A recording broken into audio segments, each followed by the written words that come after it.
వర్మ గారి మీద ఆ పిఠాపురంలో సానుభూతి అయితే బాగా ఉందండి. ఎంత సానుభూతి అంటే అరెరెరే కష్టపడి గెలిపించినావు వర్మ చూడు ఎట్లా చేస్తున్నారు ఆ జన సైనికులు నీకు చూడు కష్టపడి గెలిపించినావు వర్మ చూడు అదేంటిది నాగబాబు గారు మీటింగ్ లో కర్మ అని మాట్లాడారు నిన్ను ఉద్దేశించే అంటూ అక్కడ సానుభూతి ఎంత అయిందంటే మొన్న ఈ మధ్య రీల్స్ కూడా వచ్చినాయండి. అవి ఎవరు వదిలేరో మాకైతే తెలియదు కానీ అయ్యా ఇట్టంతా కాదు ఈసారి నువ్వు పోటీ చేయయ్యా అంట.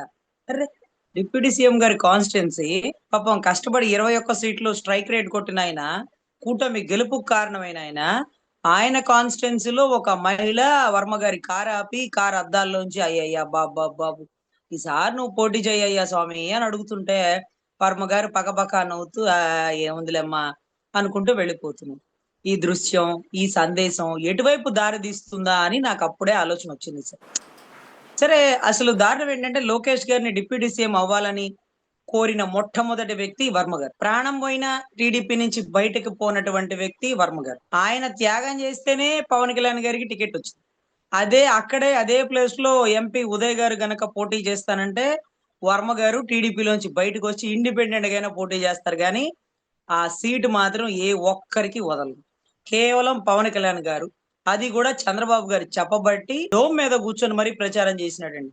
అదే మాదిరిగా పవన్ కళ్యాణ్ గారిని ఆయన ఇంటికి తీసుకెళ్తే పవన్ కళ్యాణ్ గారు ఆ ఇంట్లో ఎవరికో వాళ్ళకి పెద్ద ఆవిడ అనుకుంటా వర్మ గారు వాళ్ళ అమ్మగారికి అనుకుంటా ఆవిడ కాళ్ళకు కూడా నమస్కారం పెట్టి ఆవిడ బ్లెస్సింగ్స్ కూడా తీసుకున్నారు. అంటే దీని అర్థం దగ్గరుండి గెలిపిస్తున్నారు అనే ఒక మెసేజ్ పాస్ చేస్తుంది. లేకపోతే మా గెలుపు లేదు అంటూ కూడా ఎలక్షన్ కి ముందు ఆయన అక్కడక్కడ మాట్లాడడం కూడా ఇప్పుడు ట్రోల్ అవుతున్నాయి. అసలు ఒక డౌట్ అండి, ఓడించిన చోటే మళ్ళీ నిలబడి గెలిచినాడు మా లోకేష్ బాబు అంటూ వాళ్ళు కాళ్ళు ఎగరేస్తారే, ఆ అవకాశం గాజువాక వాళ్ళకి ఎందుకు ఇవ్వలా, ఆ అవకాశం భీమవరం వాళ్ళకి ఎందుకు ఇవ్వలా, బాగా కాన్స్టిట్యున్సీలో బలంగా ఉండే కమ్యూనిటీ ఓటింగ్ ఉంది కదా, జనసేనలో అన్ని కులాల వాళ్ళు కూడా అయ్యయ్యో ఈసారి దగ్గరుండి గెలిపించుకోవాలని తపన పడినారు కదా, ఆ రెండు కాన్స్టిట్యున్సీలను ఎందుకని టీడీపీ వాళ్ళకి త్యాగం చేసినాడు. పోలవరం ఎమ్మెల్యే ఎవరో మాకు తెలియదు, మాకు తెలియదు సార్. రైల్వే కోడూరులో ఎమ్మెల్యేకి ఎవరికి టికెట్ ఇచ్చారో మాకు తెలియదు. 21లో ఒక 9 మంది ఏమో మాకు తెలుసు, మిగతా వాళ్ళు ఎవరు కూడా మాకు తెలియదు. ఒకళ్ళ తెలిసిన టీడీపీ వాళ్ళగా తెలుసు, ఒకళ్ళ తెలిసిన వైసీపీ నుంచి పార్టీ కండవా కప్పుకున్న వాళ్ళగా తెలుసు. అంతేకాని పార్టీలో ప్రజారాజ్యం నుంచి కండవాలు మోసి జెండాలు మోసి ఇల్లు ఒళ్ళు గుల్ల చేసుకొని పొలాలు అమ్ముకొని పిల్లల పెళ్లిళ్ళ డబ్బులు తీసుకొచ్చి భార్యల మెడలో పుస్తల తాళ్లు తాకట్టు పెట్టినటువంటి మా సైన్యం అంతా మూల కూర్చుండిపోయింది. సో ఎనీవే ఈసారి వర్మ గారికి ఈ పార్టీ నుంచి సస్పెండ్ చేయడం అనేది ఎంతకి దారి తీస్తుందంటే బహుశా ఇలా జరగచ్చేమో. భీమవరం పాయే, గాజువాక పాయే, ఇక మిగిలింది పిఠాపురం. పిఠాపురంలో ఎంతో పనితనంతో ఆయన ఎంతో మంది ప్రజలకి అటువైపు సముద్రానికి ఆ కట్ట రోడ్డు కట్ట లాంటిది వేయిస్తున్నాను, లేకపోతే రోడ్లు వేపిస్తున్నాను, బ్యారేజీలు కడుతున్నాను, డ్యాములు కడుతున్నాను, ఏదో ఆయన తాపత్రయం ఆయన పడుతూనే ఉన్నారు సార్. కానీ దారుణం ఏంటంటే ఇప్పుడు ఆ సీటు కూడా ఓడిపోతే ఏమన్నా తలెత్తుకోవడానికేనా? ఆ సీట్ ఎందుకు ఓడిపోతారు? అదే భీమవరంలో, గాజువాకలో ఒకవేళ టీడీపీ నుంచి బయటకు వచ్చినా సరే బలంగా 2 కాన్స్టిట్యున్సీలో గెలిపించుకోగల పరిస్థితి వాళ్ళకుంటది.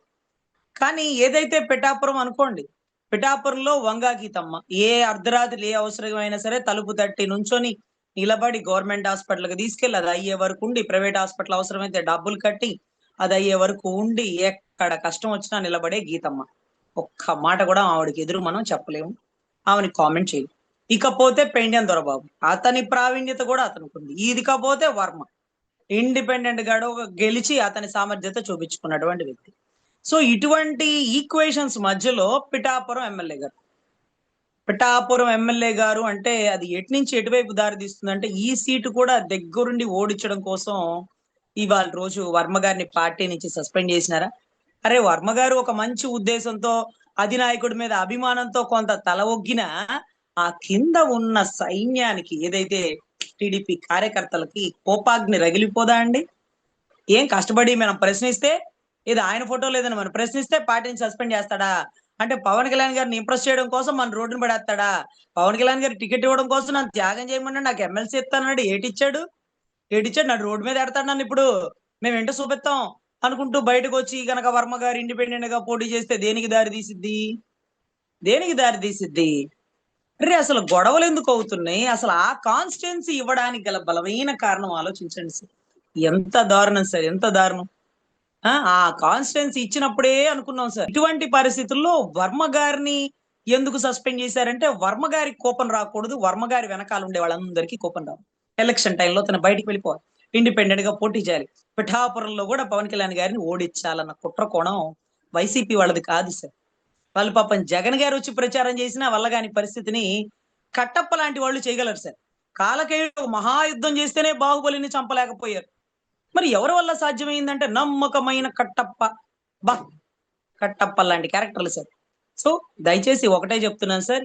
ఏది ఎటువైపు దారి తీసినా చిట్ట చివరకు కలిసే సముద్రం అనేది ఒక పెద్ద ప్రవాహంలాగా ఎలా ఉంటుందో, అలాగే టీడీపీ కుట్ర కోణంతో ఎలా ఓడించాలో మారు మాట్లాడకుండా, చేతికి మట్టి అంటకుండా, తడిగుడ్డతో గొంతులు కోసే రకాలని చెప్పి మరొక్కసారి ఆ పిఠాపురం జన సైనికులు గుర్తించి, జరగబోయే విపత్తులకి కారణాలు, దారితీసే పరిణామాలు ఇవన్నీ కూడా పునరాలోచన చేసుకోవాలని నా సలహా సార్.